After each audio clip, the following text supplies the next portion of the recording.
आइए प्यारे, आप सभी का हार्दिक स्वागत एवं अभिनंदन है। आज हम कक्षा 9 के विद्यार्थियों के लिए साखी की सुंदर, सटीक एवं स्पष्ट व्याख्या कम समय में लेकर उपस्थित हुए हैं। कबीरदास जी कहते हैं साखी यानी साक्षी, इसका तत्सम होता है साक्षी। तो कबीरदास जी कहते हैं सतगुरु हम सो रीझिकारी, एक कहा प्रसंग बरसा बादल प्रेम का भेज गया सब अंग। कबीरदास जी कहते हैं सदगुरु, सदगुरु माने होता है सदगुरु यानी अच्छे गुरु। तो सदगुरु हम सो यानी हम माने हमसे, सु माने से, सदगुरु हमसे, रीझ रीझ माने प्रसन्न, कार्य माने हो करके, एक कहा माने बताया, प्रसंग माने ज्ञान की बात। कबीरदास जी कहते हैं हमारे सदगुरु ने हमसे प्रसन्न होकर के एक ज्ञान की बात बताई। बरसा बादल प्रेम का भेज गया सब अंग, बरसा बादल प्रेम का, और उससे बरसा बादल प्रेम का, बादल किस प्रकार बरसा? प्रेम का बादल बरसा, और ये प्रेम का बादल ईश्वर का बादल था। तो ईश्वरीय प्रेम रूपी बादलों की बरसात हुई, जिससे ईश्वरीय प्रेम रूपी बादलों की बरसात हुई और भीग गया सब अंग, हमारा सारा अंग भीग गया, अर्थात अब हम भक्तिमय हो गए। तो कबीरदास जी क्या कहते हैं कि हमारे सदगुरु ने हमसे प्रसन्न होकर के एक ज्ञान की बात बताई, जिससे ईश्वरीय प्रेम रूपी बादलों ने बरसात की और हमारा अंग अंग भीग गया। कि राम नाम के पट तरे देवे को कछु नाहि, क्या ले गुरु संतोषी हौस रही मन माहि। कबीरदास जी कहते हैं राम नाम के पट तरे माने बदले में, देवय को कसुनाई हमारे पास देने को कुछ नहीं, यानी राम का नाम ऐसा अमूल्य ज्ञान जो गुरु दे दे उसके बदले में उसको कुछ दिया नहीं जा सकता। कबीरदास जी का यह मानना है। राम नाम के पट तरे देवय को कसुनाई, कबीरदास जी कहते हैं राम नाम के बदले हमारे पास देने को कुछ नहीं है। क्या ले गुरु संतोषी हौस रही मन माहि, क्या लेकर के मैं गुरु को संतुष्ट करूं, संतोषी माने संतुष्ट करूं, क्या लेकर मैं अपने गुरु को संतुष्ट करूं। हौस रही मन माहि, हौस माने इच्छा, हौस माने क्या होगी? इच्छा। यह इच्छा मेरे मन में ही रह जाती है, माहि माने अंदर, मेरे मन के अंदर ही रह जाती है। राम नाम के बदले में देने को हमारे पास कुछ नहीं है। कबीरदास जी कहते हैं क्या लेकर मैं अपने गुरु को संतुष्ट करूं, यह इच्छा मेरे मन में ही रह जाती है। कि ज्ञान प्रकाश गुरु मिल्या, सो जिन भी सर जाय, जब गोविंद कृपा करी तब गुरु मिलिया। कबीरदास जी कहते हैं ज्ञान प्रकाशित करने वाला गुरु मिला, हमको ज्ञान प्रकाशित करने वाला गुरु प्राप्त हो गया है। सो माने जो, जी माने कभी भी, बीसरी माने भुलाया, जाई माने जा सकता है, जो कभी भी भुलाया नहीं जा सकता। ज्ञान प्रकाशा गुरु मिलिया, सो जिन बिसर जाए। कबीरदास जी कहते हैं ज्ञान प्रकाशित करने वाला हमको गुरु मिल गया है, जो अब कभी भी भुलाया नहीं जा सकता।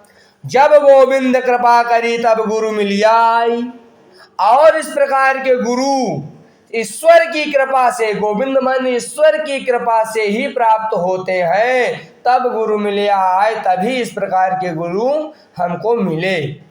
तो इसका क्या है, एक बार पूरी व्याख्या समझेंगे। कि कबीरदास जी कहते हैं हमको ज्ञान प्रकाशित करने वाला गुरु प्राप्त हो गया है, जो कभी भी भुलाया नहीं जा सकता। जब गोविंद कृपा करी, और ऐसे गुरु की प्राप्ति ईश्वर की कृपा से ही होती है। माया दीपक नर पतंग भ्रम भ्रमी वै पड़ंत, काहे कबीर गुर ज्ञान थे एक आद उबरंत। कबीरदास जी कहते हैं माया दीपक, यह संसार माया रूपी दीपक है। यह संसार माया रूपी दीपक है, नर पतंग और मनुष्य पतिंगा है। जैसे दीपक जल रहा तो जलता है तो पतिंगा आकर के उसको सोचता है कि यार ये तो बहुत बढ़िया प्रकाश है, इसके पास चले, और जब प्रकाश के पास जाता है तो मारा जाता है। उसी प्रकार कबीरदास जी कहते हैं माया दीपक नर पतंग भ्रम भ्रम इवै पड़ंत। कबीरदास जी कहते हैं यह संसार माया रूपी दीपक है जिसमें मनुष्य रूपी पतिंगा भ्रमित होकर के इस संसार में पड़ता है। कहे कबीर गुरु ज्ञान थे एक आध उबरंत। कबीरदास जी कहते हैं गुरु के ज्ञान से कोई एक आध ही उबर पाता है, नहीं कोई सोच नहीं पाता। सब संसारिक माया मोह में ग्रसित है, परेशान है। तो कबीरदास जी क्या कहते हैं कि यह संसार माया रूपी दीपक है और नर, नर माने मनुष्य, मनुष्य पतंगे के समान है जो भ्रमित हो करके संसार सागर में मारा जाता है। सांसारिक माया मोह बंधन के चक्कर में ईश्वर से उसका साक्षात्कार नहीं हो पाता है। और कहे कबीर गुरु ज्ञान थे। कबीरदास जी कहते हैं गुरु के ज्ञान से कोई एक आध ही उबर पाता है। तो भगति भजन हरि नाव है, तो दूजा दुख अपार मनसा बाचा कर्मना कबीर सुमिरन सार। कबीरदास जी कहते हैं भगत भजन हरि नाव है।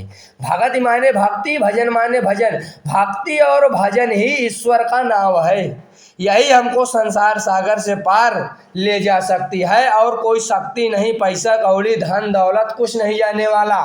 कबीरदास जी कहते हैं दूजा दुख है अपार, और दूसरा अपार दुख है जिसका कोई अंत ही नहीं है। कबीरदास जी कहते हैं भगत भजन हरि नाव है, दूजा दुख अपार। कबीरदास जी कहते हैं भगवान की भक्ति और भजन करना ही ईश्वर का नाव है, दूसरा अपार दुख है मनसा बाचा कर्मना। हमको सांसारिक बंधनों से मुक्त होकर मन वचन और कर्मों से सुमिरन सार ईश्वर का स्मरण करना चाहिए। यही इस जीवन का अर्थ है कि कबीर चित्त चमंकिया चहुं दिस लागी लाई, और हरि सुमिरन हाथू घड़ा बेगे लेहु बुझाई। कबीरदास जी कहते हैं कबीर चित्त चमंकिया, चित्त माने हमारा मन और चमंकिया माने चमकता रहता है विषय वासनाओं की तरफ। कबीरदास जी कहते हैं यह मेरा मन सांसारिक विषय वासनाओं की तरफ चमकता रहता है। चहुं दिस लागी लाई, और चारों तरफ इसी विषय वासना की आग लगी हुई है। लाई माने आग, दिश माने चारों तरफ, यानी चारों दिशाओं में ना, चारों दिशाओं में मनुष्य परेशान है व्यभिचार करने के लिए, एक दूसरे के साथ बुरा करने के लिए, विषय वासना में परेशान है, कामुकता में परेशान है। कबीरदास जी कहते हैं कबीर चित्त चमंकिया चहुं दिस लागी लाई, हरि सुमिरन हाथू घड़ा बेगे लेहु बुझाई। कबीरदास जी कहते हैं चित्त चमंकिया, सभी मनुष्यों का मन इस संसार में लगा हुआ है, चहुं दिस लागी लाई। कबीरदास जी कहते हैं इस संसार में मनुष्यों का मन चारों दिशाओं में विषय वासना रूपी आग में लगा हुआ है, और हरि सुमिरन हाथू घड़ा बेगे लेहु बुझाई। हे मनुष्य तेरे हाथ में ईश्वर का स्मरण रूपी घड़ा है। बेगे माने शीघ्र ही, लेहु बुझाए शीघ्र ही इस घड़े का सुंदर उपयोग करके तू बुझा ले, अर्थात ईश्वर की भक्ति कर। आखड़ियाँ झाई पड़ी पंथ निहार निहार, जी भड़ियाँ छाला पड़िया राम पुकार पुकार। कबीरदास जी कहते अखड़ियाँ, अखड़ियाँ माने आँखों में, झाई माने पर्दा, पड़ी माने पर्दा पड़ गया। कबीरदास जी कहते हैं आँखों में पर्दा पड़ गया। पंथ निहार निहार, हे ईश्वर तुम्हारा पंथ माने रास्ता देखते देखते। निहार निहार माने कहा जाता है ना कान निहारत हो, तो वही निहार माने देखना। समझिए, शब्द के अर्थ को समझ गए तो हम अपने हिसाब से वाक्य में प्रयोग कर ले जाएंगे। आखड़ियाँ झाई पड़ी पंथ निहार निहार। कबीरदास जी कहते हैं आँखों में पर्दा पड़ गया, ईश्वर का रास्ता देखते देखते, और जीभड़िया छाला पड़ गया राम पुकार पुकार, और जीभों में छाला पड़ गया राम नाम रटते रटते, राम का नाम पुकारते पुकारते।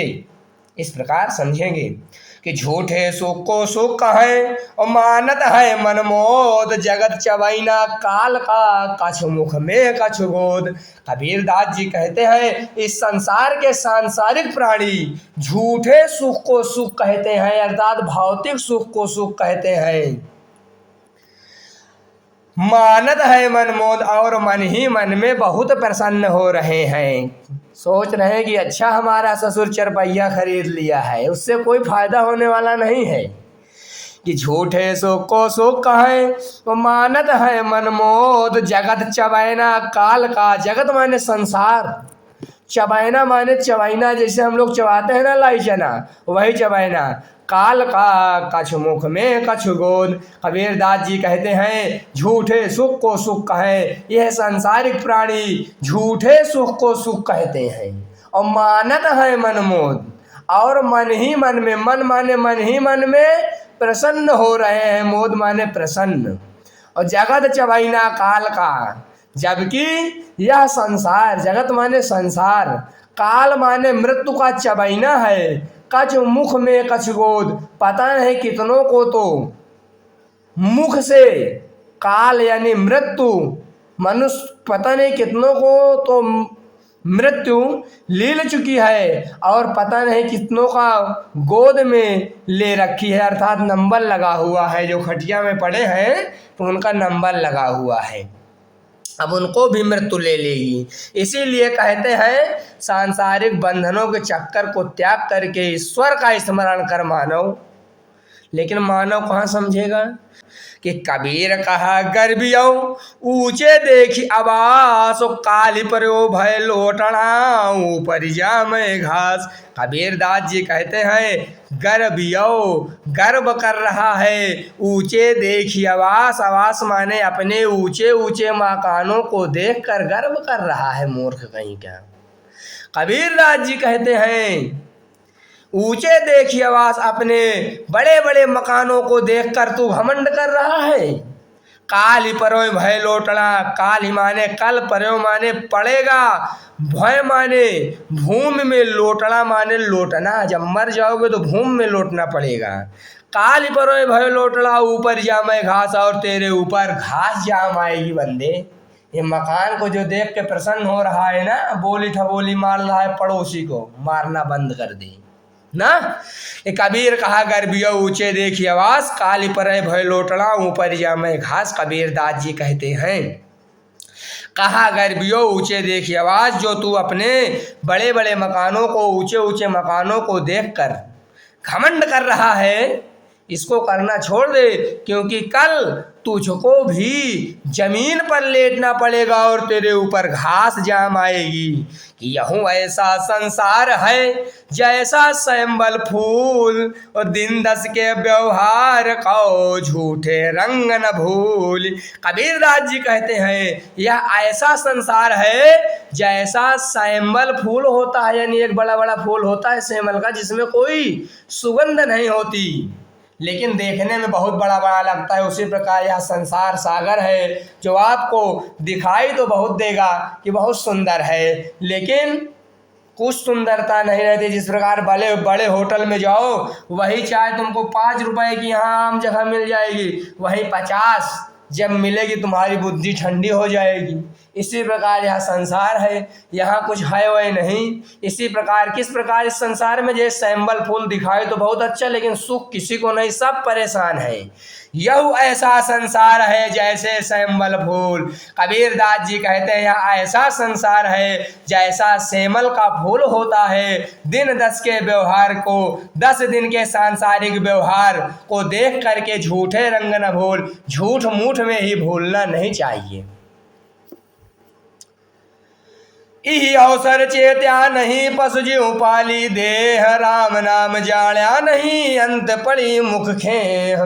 कबीरदास जी कहते हैं यही माने इस अवसर, माने अवसर को चेत्या नहीं, अर्थात इस अवसर को पाकर भी तूने ध्यान नहीं दिया। पशु ज्यों पाली दे, और पशु माने जानवर, ज्यों माने की तरह, पाली माने पालन किया अपने शरीर का। राम नाम जाना नहीं, और राम का नाम तूने नहीं जाना पूरे जीवन। अंत पड़ी मुख में, और अंत में तेरे मुंह में मिट्टी ही पड़ेगी मानव। खेह माने होती है मिट्टी। कबीरदास जी कहते हैं क्योंकि 84 लाख योनियों में भटकने के पश्चात हमारा जन्म होता है। 84 लाख योनि यानी 84 लाख जीव जंतु के बाद मनुष्य का तन इसलिए प्राप्त होता है कि तू बार बार, तेरे हाथ में एक अवसर ईश्वर ने दे दिया है कि बार बार इस जन्म में मत भोग, लेकिन यहाँ तो भोगेगा। ईश्वर का नाम नहीं लेगा, चापलूसी करेगा, झूठ बोलेगा। तो कबीरदास जी क्या कहते हैं कि यही अवसर चेत्या नहीं पशु ज्यों पाली देह। ऐसा महान अवसर पा करके, अर्थात मानव का तन पा करके भी तू चेत्या नहीं, तूने ध्यान नहीं दिया। पशु ज्यों पाली दे, और जानवरों की तरह ही तूने अपना पालन पोषण किया। राम नाम जाना नहीं, और तूने राम का नाम तक नहीं जाना। अंत पड़ी मुख खेह, और अंत में तो तेरे मुंह में मिट्टी ही पड़ेगी। कि यहु तन काचा कुंभ है, लिया फिर था साथ, ढपका लागा फूट गया कछु न आया हाथ। कबीरदास जी कहते हैं यह